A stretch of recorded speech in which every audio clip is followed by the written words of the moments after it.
He is Lieutenant Worf, a Klingon graduate of the Starfleet Academy. Watch this. Return fire, Mr. Worf. Full phasers. Firing, sir. Their shields are holding. They are firing again. Our shields have failed. Commander. Please welcome Michael Dorn.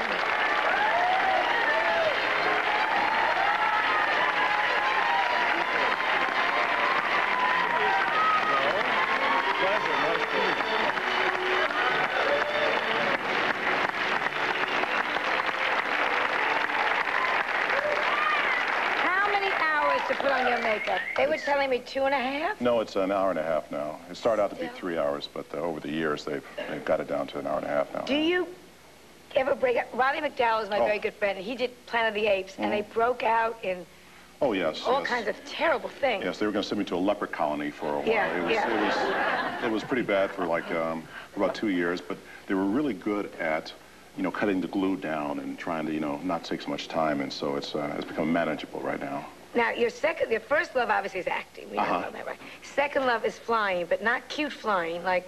No, what do you mean cute? Yeah, well, cute flying. We're up. It's this is the real stuff, the gritty.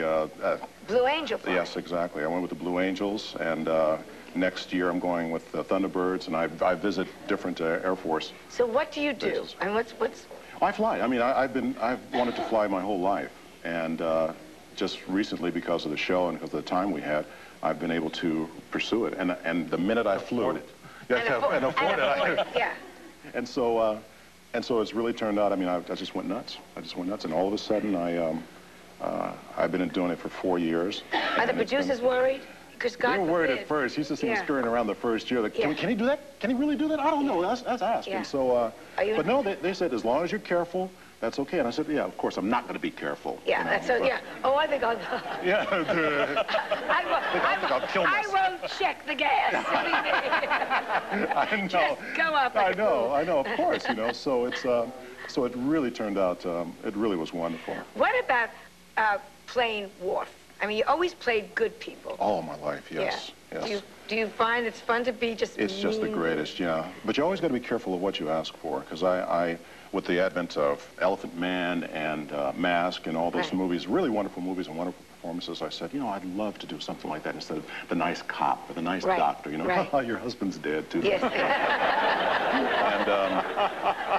And so they, and I said, I'd love to do a part like this, but they didn't say it was going to be 6 years of doing this, But it is such a wonderful departure, and I love the character. He really is gruff and surly, and such a departure. I get all your hostility. Oh man, and get a check. Oh yes, oh yes. We'll be back in a minute. We're just going to stop for commercial. Where do we go here? And when we return with the rest of the cast of Star Trek: The Next Generation. Stay with us.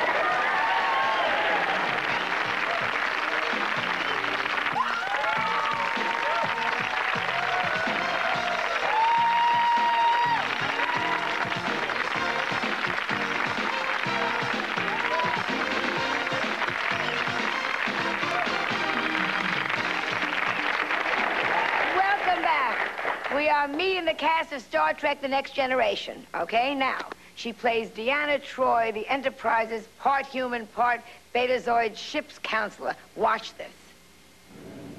Counselor, do you sense a life form out there? No, I don't think so. No, there's nothing. Nothing. I sense nothing. Please welcome Marina Sirtis.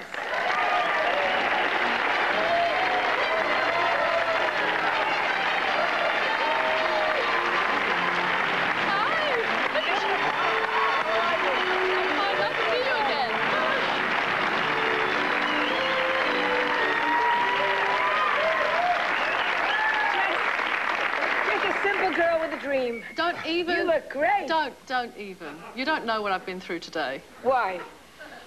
I was evacuated out of my house at 10:45 this morning. Because? Because somebody had died up the street and she had buried 4 cases of dynamite in her backyard. So I went to the studio and got ready. I mean, I did the hair, you know, they did the hair and makeup. But I was going to go back and get my clothes and wear a respectable suit No, you look like great. yours. This is what you were in the morning? No, at 2 o'clock.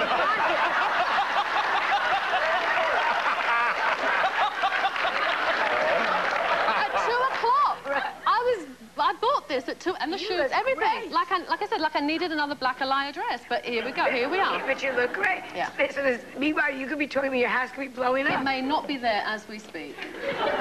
Will you be glad or sorry, seriously, if you're insured? Should I tell you something? Yeah. I got everything I wanted for my wedding. I got all the china, I got everything. I'd be really upset if my house blows up. Yeah, I know. But you got married. Last time you were on the show, you were talking about commitment. You weren't sure you could make it. What changed your mind? He did. How? He stuck with it. Great. He was great. He just bowled me over with... Skalagi. No, not Skalagi. There he is. I mean, how could you not fall in love with that man? Oh, he looks like, what's his name? Fabio. Oh, yes, that's good. Very he's attractive. about half the size of Fabio. Yeah. You look both of you look great. Yeah, he just persevered and loved me. That's what he did. He loved me. Why does that surprise you? You're so do we really want to get into this? Yes. We have a minute. Okay. Let's really get deep. Why did it surprise me? Because I had never had it before. That kind of deep, intense, unconditional. What are they making faces at me? You're not even them over there. Well, Michael loves me. I know this Michael loves me too, so... Did he give you a ring? Oh, I just have a wedding ring. He doesn't love you that don't much, make fun of me. I saw your show. I saw your show when you were making fun of English women who didn't get big rings. Yes. Starting with the Queen. I didn't get a big ring. The Queen, you can't see her stupid ring. I know. It's like a little bitty ring, yeah. I didn't get a rock. You didn't get a rock. Well, no, I didn't. Get it for yourself. Okay. I will. That's what my plan is, to get it for myself. You're in a hit show. Yeah. Now, shall we bring out our next guest? Yeah. Okay, then we'll keep on talking. All right, she is the sexy red-haired Dr. Beverly Crusher. Let's watch her in action. The first thing you'll feel is an extreme pressure on your lungs. You have to resist the temptation to exhale. Okay. Next, our hands and feet will get cold, then numb, and some of the capillaries on the exposed sections of the skin may burst. Sounds like fun. We will have about 15 seconds of useful consciousness, then about 10 seconds of extreme disorientation, then we pass out. Okay. Please welcome Gates McFadden.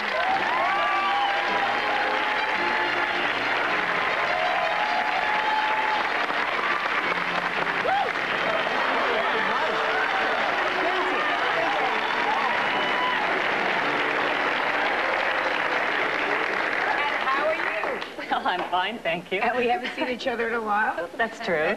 And you've had a baby. That's true. I almost came out on stilts this time. Last time. Last time she came out in a unicycle. But I thought maybe I better not. Yeah, that's why she can do that. You just, how did you bring, did they let you bring the baby to the cast? Oh, yeah, I bring, Jack. Oh, thank you. What a good mother you are. All my family comes before my career. Especially little what's-his-name. Wait, can I tell you something? You could be nursing the wrong child. No, may I tell you something? I found out I was pregnant the day I did your show, right after I did your show. That's why you threw up on my shoes. No, I'm a little worried today, you see. That's what it is. I'm a little nervous because I don't know if I'm pregnant again. But did you want to be really pregnant? Did. Oh, yeah, I did. And I'm very happy. And yes, I bring him to the set. I'm very lucky compared to most women in this country who don't have any child care. So I feel very fortunate I bring him there. The cast hates him, but, you know, we put up with it. No, but they're great. But you bring a nurse. Or you bring someone, a watch? Yeah, I bring, sometimes it's my secretary and sometimes it's a nanny, but, you know, we play. And then there's a lot of times where I'm lucky and I have a day off and I'll stay home and we'll play. How did you, before we get to the next, how did you manage to be pregnant and we didn't notice? The lab coat got bigger every episode. It was like a ski parka finally. It was huge. And actually I had one of my first big love episodes when I was 7.5 months pregnant. And I guess you'd say I was big, wouldn't you say I was? I was a big. What did you gain? How much you gain? Oh, 40. I don't know. It was huge. Yeah. It was You know, huge. the funny thing was that she was pregnant for like a long time and didn't tell anybody. Right. And we were going, What's wrong with these? I didn't know if I'd lose my job, you know, and we have these little space suits. Right. And I always eat, like, a lot of food, and everybody hates me because I don't gain weight. And so I think everyone was going, she's finally getting weight. fat. That's exactly what I was saying. Finally, God is finally putting weight on this woman.